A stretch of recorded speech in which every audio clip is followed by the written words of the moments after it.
छिपा रंगै सुरंग रंग, नीरस रस कर ले, और ऐसा गुरु पै जो मिले, तो शीश मोक्ष पुण्य।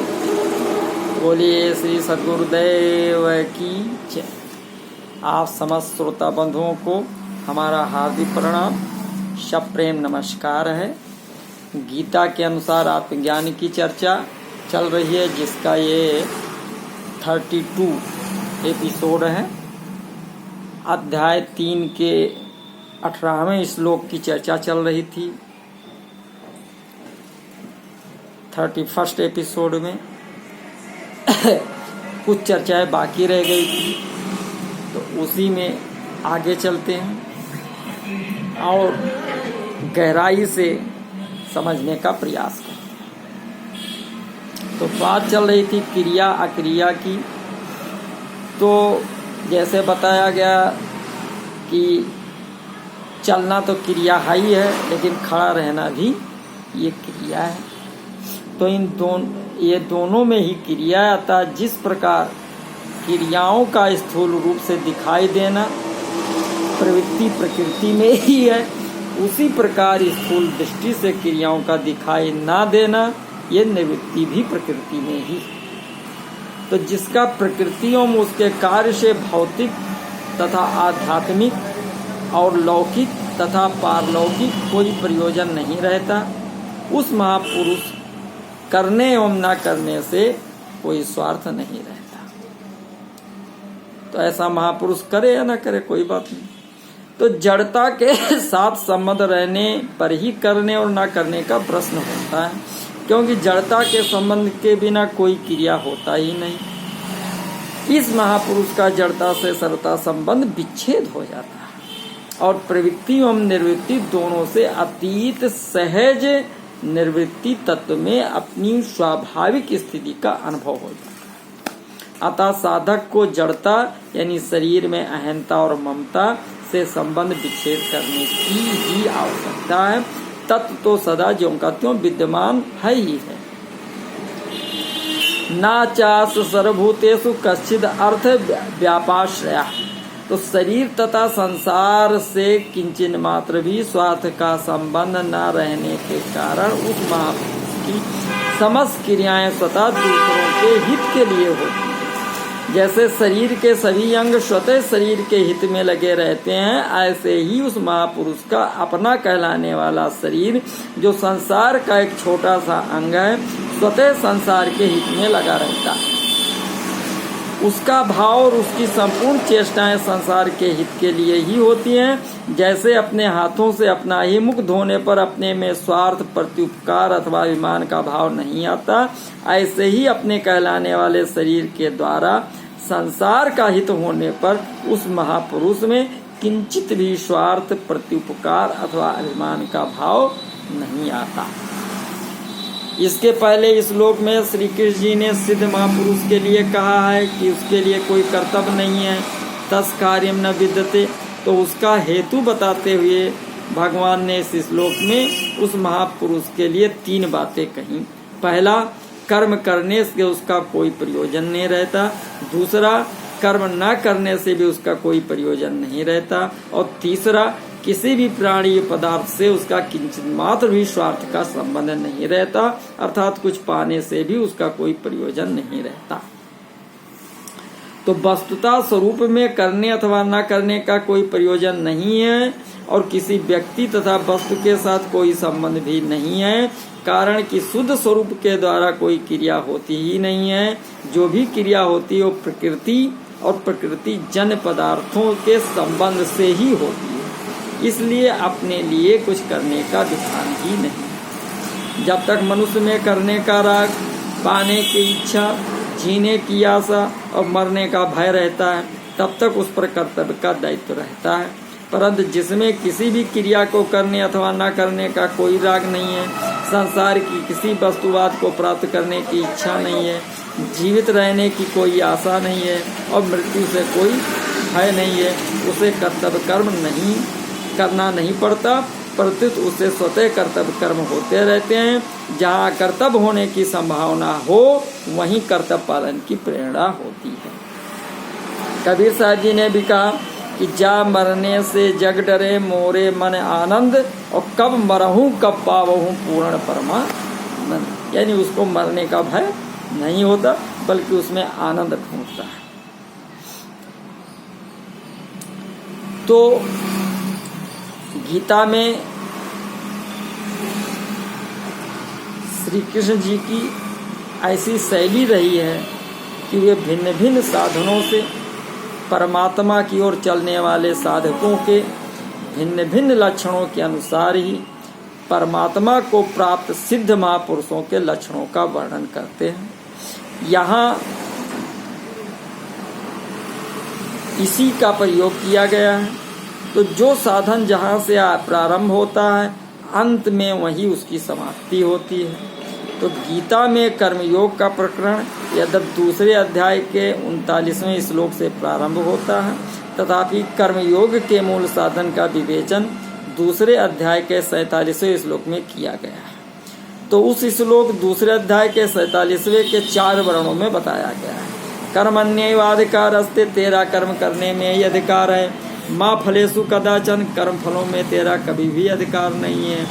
माँ कर्म फल हेतु भू, तू कर्म फल का हेतु मत बन। माँ ते संगोस्तु कर्मणि, तेरी कर्म ना करने में आसक्ति ना। तो इस श्लोक में ठीक इन्हीं सब साधना की सिद्धि की बात है। वहां दूसरे अध्याय के 47वें श्लोक में और दूसरे और तीसरे चरण में साधक के लिए जो बात कही गई है तो वो प्रस्तुत श्लोक के उत्तरार्ध में सिद्ध महापुरुष के लिए कही गई है, और उसका किसी प्राणी और पदार्थ से कोई स्वार्थ का संबंध नहीं रहता। वहाँ पहले और चौथे चरण में साधक के लिए जो बात कही गई है वो प्रस्तुत श्लोक के पूर्वार्ध में सिद्ध महापुरुष के लिए कही गई है कि उसका कर्म करने अथवा न करने दोनों में से ही कोई प्रयोजन नहीं रहता। इस प्रकार इस 17वें और 18वें श्लोक में कर्मयोग से सिद्ध हुए महापुरुष के लक्षणों का ही वर्णन किया गया है। तो कर्मयोग के साधन की दृष्टि में वास्तव में ये श्लोक और इसके पहले का श्लोक कारण कि जब कर्मयोग से सिद्ध हुए महापुरुष का कर्म करने अथवा न करने से कोई प्रयोजन नहीं रहता तथा उसका किसी भी प्राणी पदार्थ से किंचित मात्र भी स्वार्थ का संबंध नहीं रहता, तब उसकी रति तृप्ति और संतुष्टि अपने आप में ही हो जाती है। तो इसके पहले के श्लोक में मोघम पार सजीवती पदों से तात्पर्य कर्तव्य पालन न करने वाले मनुष्य के जीने को निरर्थक बतलाया था। अतः इस श्लोक में यह तू पद कहकर ये बतलाते हैं कि यदि ये सिद्ध महापुरुष कर्तव्य कर्म नहीं करता तो उसका जीना निरर्थक नहीं है, प्रत्युत महान सार्थक है, कारण कि उसने मनुष्य जन्म के उद्देश्य को पूरा कर लिया है।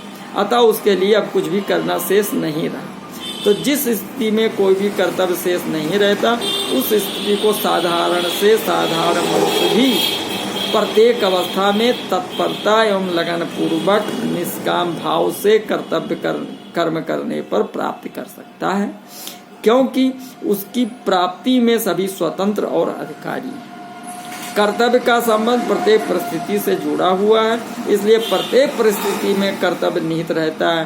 केवल सुख लोलुपता से ही मनुष्य कर्तव्य को भूलता है। यदि वो निस्वार्थ भाव से दूसरों की सेवा करके अपनी सुख लोलुपता मिटा डाले तो जीवन के सभी दुखों से छुटकारा पाकर परम शांति को प्राप्त हो सकता है। संसार के सर्वोपरि पदार्थ पद आदि सबको समान रूप से मिलने संभव नहीं है, किंतु परम शांति सबको समान रूप से ही मिलती है। संपूर्ण भाव यह है कि संसार में करना और न करना दोनों सापेक्ष हैं, इसलिए मेरे को कुछ नहीं करना है, ये भी करना ही है, परंतु परमात्म तत्व में न करना निरपेक्ष है, स्वाभाविक है। कारण कि चिन्मय सत्ता का ना तो क्रिया करने के साथ संबंध है और न क्रिया न करने के साथ संबंध है। इसलिए परमात्म तत्व को प्राप्त हुए कर्मयोगी महापुरुष का ना तो किसी वस्तु से कोई संबंध रहता है, ना व्यक्ति से कोई संबंध रहता है और ना क्रिया से ही कोई संबंध रहता है। यो अवतिष्ठति नेअंगते, उसकी दृष्टि में एक चिन्मय सत्ता के सिवाय कुछ नहीं रहता। अब 19वें श्लोक में भगवान श्री कृष्ण जी कहते हैं कि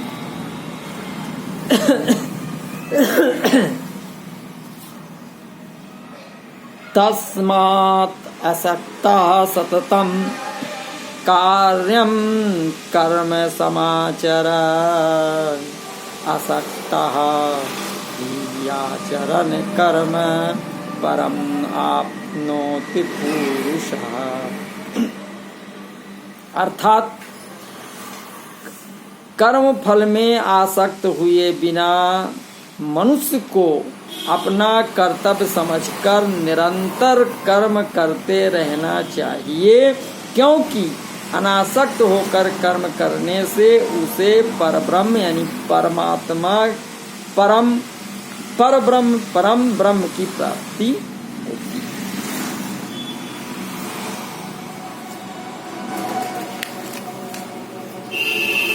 तो इसके पहले के श्लोक में इस श्लोक का संबंध बताने के लिए यहाँ तस्मात् पद आया है। तो इसके पहले के श्लोक में भगवान ने कहा कि अपने लिए कर्म करने की कोई आवश्यकता न रहने पर भी सिद्ध महापुरुष के द्वारा लोक संग्रहार्थ क्रियाएं हुआ करती हैं, इसलिए अर्जुन को भी उसी तरह निष्काम भाव से कर्तव्य कर्म करते हुए परमात्मा को प्राप्त करने की आज्ञा देने के लिए श्री कृष्ण जी ने तस्मात् पद का प्रयोग किया है। कारण कि अपने स्वरूप स्व के लिए कर्म करने और न करने से कोई प्रयोजन नहीं है। कर्म सदैव पर यानी दूसरों के लिए होता है, स्व के लिए नहीं। अतः दूसरों के लिए कर्म करने से कर्म करने का राग मिट जाता और स्वरूप में स्थिति हो जाती। तो अपने स्वरूप से विजातीय यानी जड़ पदार्थों के प्रति आकर्षण को आसक्ति कहते हैं। आसक्ति रहित होने के लिए आसक्ति के कारण को जानना आवश्यक है। मैं शरीर हूँ और शरीर मेरा, ऐसा मानने से शरीर आदि नाशवान पदार्थों का महत्व अंतःकरण में अंकित हो जाता है। तो इसी कारण उन पदार्थों में आसक्ति हो जाती है। आसक्ति ही पतन करने वाली है, कर्म नहीं। आसक्ति के कारण ही मनुष्य शरीर, इंद्रियां, मन, बुद्धि आदि जड़ पदार्थों से अपना संबंध मानकर अपने आराम सुख भोग के लिए तरह तरह के कर्म करता है। इस प्रकार जड़ता से आसक्ति पूर्वक माना हुआ संबंध ही मनुष्य के बारंबार जन्म मरण का कारण होता है। कारणम गुण संगो अस्य सत सद्यो निजन्मसु। तो आसक्ति रहित होकर कर्म करने से जड़ता से संबंध विच्छेद हो जाता है। आसक्ति वाला मनुष्य दूसरों का हित नहीं कर सकता, जबकि आसक्ति रहित मनुष्य से स्वतः स्वाभाविक प्राणी मात्र का हित होता है। उसके सभी कर्म केवल दूसरों के हितार्थ होते हैं। संसार से प्राप्त सामग्री शरीर आदि से हमने अभी तक अपने लिए ही कर्म किए हैं, उसको अपने ही सुख भोग और संग्रह में लगाया है। इसलिए संसार का हमारे पर ऋण है, जिसे उतारने के लिए केवल संसार के हित के लिए कर्म करना आवश्यक है।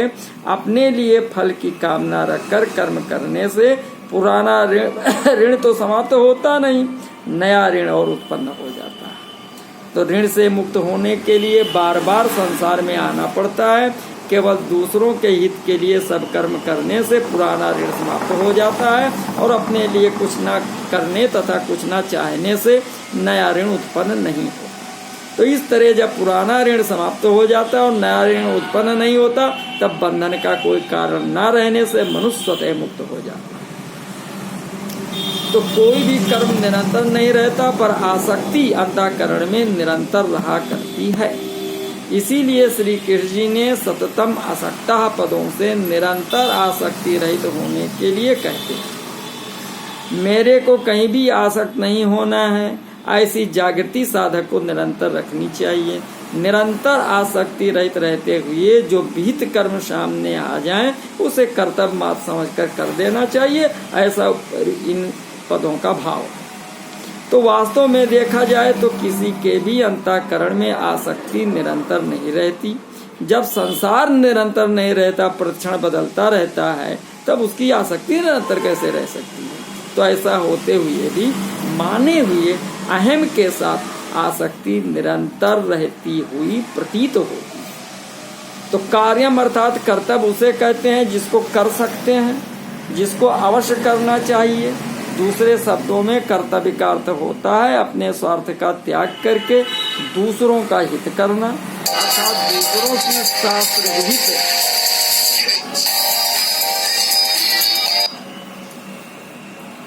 दूसरों की शास्त्र विहित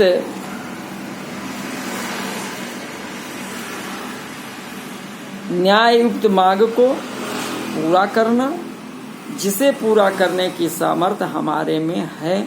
तो इस प्रकार कर्तव्य का संबंध परहित में है। तो कर्तव्य का पालन करने से सब स्वतंत्र और समर्थ हैं, कोई पराधीन और असमर्थ नहीं है। हाँ, प्रमाद और आलस्य के कारण